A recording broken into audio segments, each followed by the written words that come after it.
You sit there week after week watching Monday Night Raw, thinking you've seen everything, believing that nothing can truly shock you anymore because you've been following wrestling for years and you know how the business operates. Then something happens that reminds you why this industry is completely unpredictable, why even the most seasoned fans can be caught completely off guard, why professional wrestling at its absolute peak can deliver moments that transcend scripted entertainment and tap into something primal and visceral that makes your heart race. Welcome back to WWE Frenzy, and if this is your first time here, buckle up because the story I'm about to unpack is one of the most explosive, controversial, and downright insane situations we've witnessed on Monday Night Raw in recent memory, and by the time I'm finished breaking this down, you're going to understand exactly why the entire wrestling community is in complete uproar right now. Adam Pearce has been suspending people left and right lately, trying to establish himself as this iron-fisted authority figure who won't tolerate chaos or uncontrolled aggression on his show. First it was Bron Breakker getting indefinitely suspended for that vicious assault on Penta and Dragon Lee, then it was Bronson Reed and others facing consequences for their actions, and Pearce has been walking around with this air of confidence like he's finally got control of the Monday Night Raw locker room.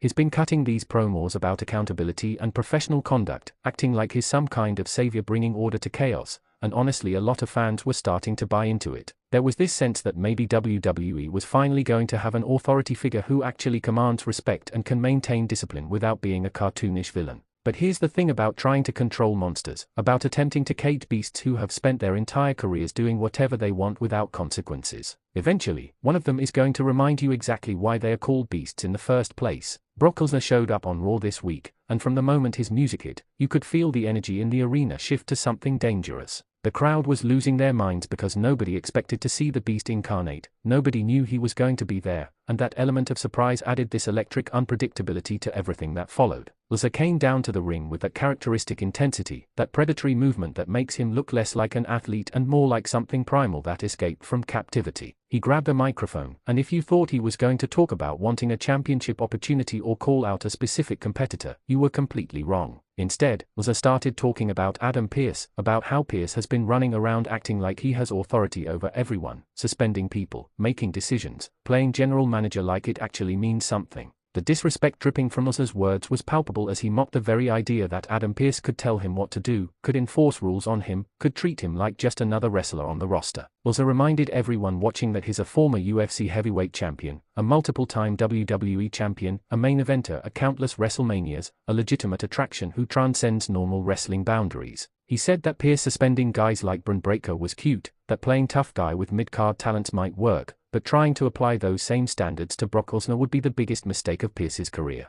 The crowd was eating this up, half of them cheering Lesnar's defiance while the other half was booing because they appreciated what Pearce had been trying to accomplish with accountability and consequences. Then Adam Pearce's music hit, and the general manager walked out onto the stage with this determined look on his face. You could tell Pearce knew this confrontation was coming, that he'd been expecting Lesnar to eventually challenge his authority, and he wasn't going to back down just because he was facing one of the most dangerous men in WWE history. Pearce grabbed a microphone and started addressing Lesnar directly, telling him that his reputation and accomplishments don't exempt him from following the same rules as everyone else. He said that Monday Night Raw operates under certain standards now, that violent outbursts and unprofessional conduct will not be tolerated regardless of who's committing them, and that if Lesnar had a problem with those standards, they could discuss it in Pearce's office like adults instead of Lesnar trying to intimidate him in front of the crowd. I remember being a kid and watching my older brother get into this ridiculous argument with our football coach about playing time. My brother was talented, probably the second or third best player on the team, and he felt like he deserved more minutes. The coach tried to have a reasonable conversation about it, explaining his rotation strategy and why everyone needed to contribute.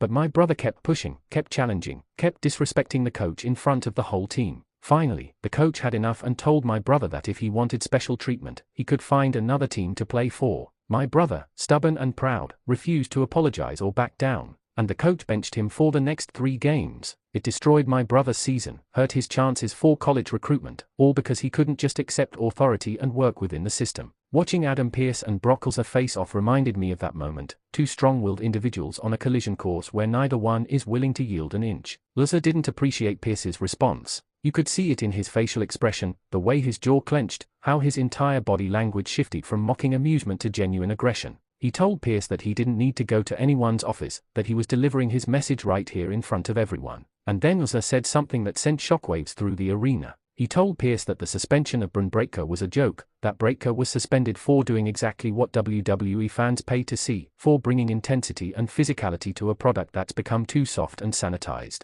Lesnar said that if Pearce wanted to suspend someone for being too violent, for crossing lines, for attacking people without provocation, then maybe he should start by suspending Brock Lesnar right now. The challenge was unmistakable. Lesnar was essentially daring Pearce to suspend him, testing whether the general manager actually had the spine to enforce his rules against someone of Lesnar's stature and drawing power. The crowd was going absolutely insane at this point, sensing that something major was about to happen, that this wasn't just another work confrontation that would end with both guys walking away to fight another day. Adam Pearce stood there on that stage, and you could see him processing his options. He could back down, make excuses, deflect, and preserve his physical safety while completely undermining everything he'd been building toward with his tough stance on discipline. Or he could stand his ground, face down Brock Lesnar, and risk the very real possibility of physical confrontation with someone who could break him in half. Pearce chose the latter. He told Lesnar that if he was openly admitting to planning future violence and misconduct, then yes, he was prepared to suspend Brock Lesnar effective immediately. The words had barely left Pearce's mouth when Lesnar exploded out of the ring and charged up the ramp toward the stage. Security personnel tried to position themselves between Lesnar and Pearce, but the beast incarnate went through them like they didn't exist.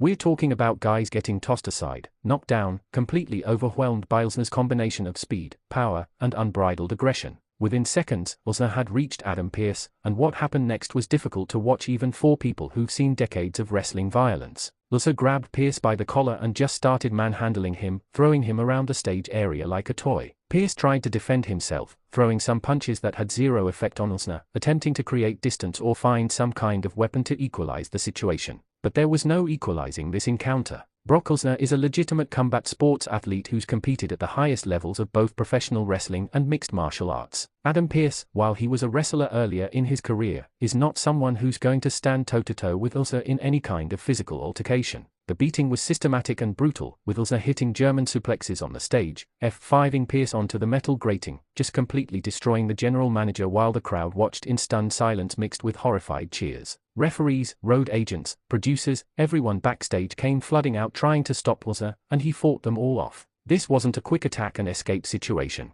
Lesnar spent several minutes just dominating everyone who tried to intervene, making a statement that nobody on the Monday Night Raw roster or staff could control him, that Adam Pearce's authority was meaningless when confronted with someone who simply refused to acknowledge it. The visual of Pearce lying motionless on the stage while Lesnar stood over him, barely breathing heavy, was striking and disturbing in ways that transcended normal wrestling storytelling. This felt personal, felt excessive, felt like we were watching someone's legitimate career potentially being ended in real time. Medical personnel rushed out to attend to Pearce while Lesnar calmly walked back up the ramp and disappeared backstage, leaving absolute carnage in his wake. The cameras followed the medical team as they carefully loaded Pearce onto a stretcher, checking his vitals, immobilizing his neck, taking every precaution you'd expect when someone's been physically demolished like that. The announcers were selling this as one of the most heinous attacks they'd ever witnessed, questioning whether Brock Lesnar had gone too far, whether there would be any consequences for this assault, whether Adam Pearce would even be able to return to his position as general manager after such a brutal beating. Social media immediately exploded with reactions ranging from shock to anger to twisted admiration for Lesnar's dominance. People were arguing about whether this was appropriate content for a PG-rated show, whether WWE was glorifying violence against authority figures, whether the attack was justified given Pearce's recent heavy-handed approach to discipline. Wrestling Twitter became an absolute war zone of competing opinions, with some fans saying this was exactly the kind of edge and intensity that's been missing from modern WWE, while others condemned it as irresponsible and tasteless.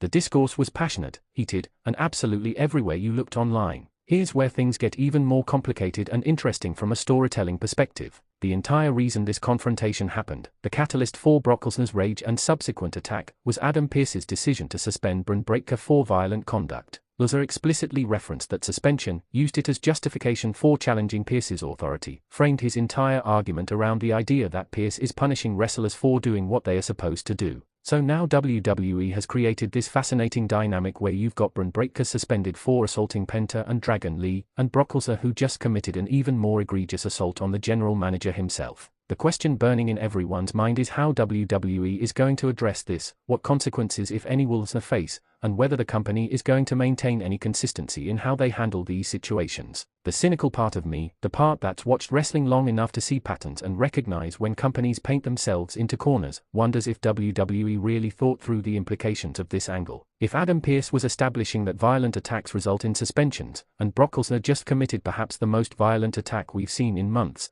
then logically Lesnar should face the same or greater consequences than Bron Breakker did. But suspending Brock Lesnar, one of the biggest draws and most recognizable names in the entire industry, is a completely different proposition than suspending a younger talent like Breakker. Lesnar moves the needle financially in ways that very few performers can. His appearances spike ratings, sell tickets, generate mainstream attention. Suspending him would be a bold creative choice, but it would also potentially cost WWE significant revenue. I remember having this debate with a friend a few months ago about whether star power should influence disciplinary decisions in wrestling storylines. My position was that if you're trying to create a believable fictional universe with consistent rules and logic, then yes, the same standards should apply to everyone regardless of their position on the card. Otherwise, you're essentially admitting that your authority figures are weak and your rules are arbitrary, which undermines any attempt at serious storytelling. My friend argued that wrestling is fundamentally about entertainment and drawing money, so if keeping your biggest star active generates more business than suspending them for storyline consistency, you make the business decision every time.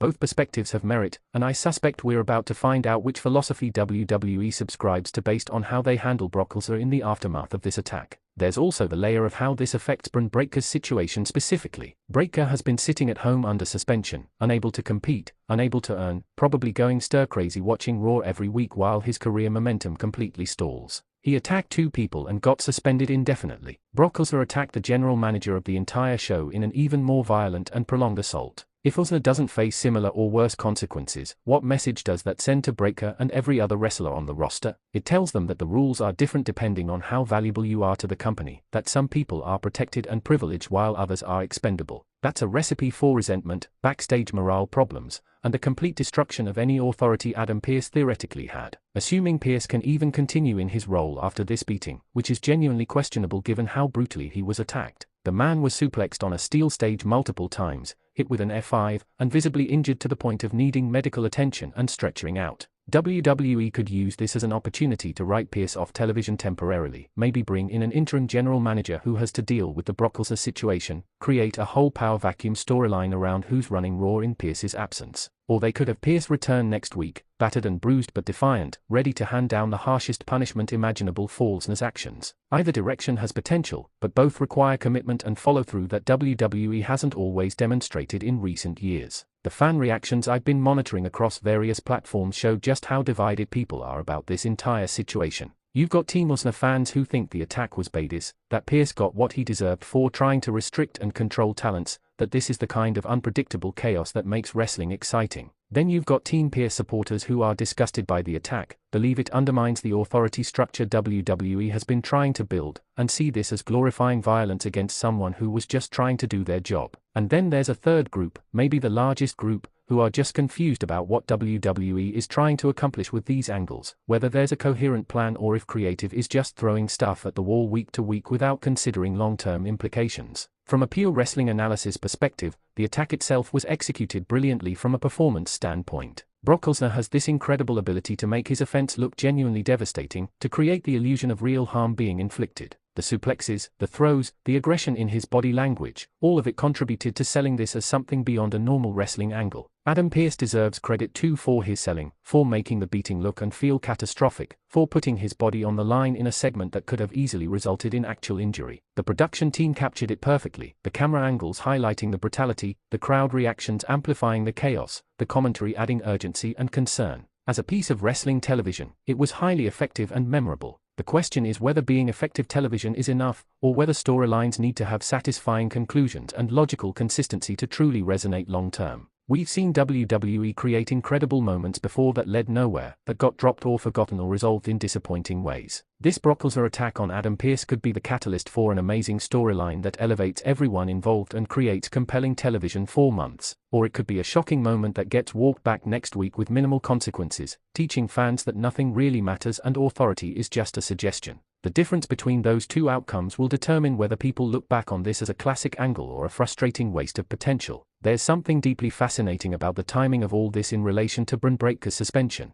Breakker has been vocal on social media about wanting to return, posting cryptic messages and videos training, clearly trying to keep himself relevant while unable to appear on television. Now his suspension has become the focal point of a major storyline involving Brock Lesnar and Adam Pearce, which keeps Breakker in the conversation even during his absence. WWE could be building toward a situation where Breakker and Lesnar align against Pearce and the WWE establishment, creating a faction of suspended or rebellious talents fighting against authority. Or maybe Lesnar's attack provides the justification for Breakker's eventual reinstatement, with someone arguing that if Lesnar isn't suspended for attacking the GM, then Breakker shouldn't be suspended for attacking fellow wrestlers. The narrative possibilities are genuinely exciting if WWE chooses to explore them thoughtfully. Imagine a storyline where Pearce returns and makes a principled stand, suspending Brock Lesnar despite the financial hit to the company, proving that his commitment to accountability wasn't just talk. That would establish Pearce as perhaps the strongest authority figure character WWE has had in decades. Or imagine the opposite, where corporate pressure or intimidation from Lesnar forces Pearce to back down, to make excuses, to let the attack slide without real consequences.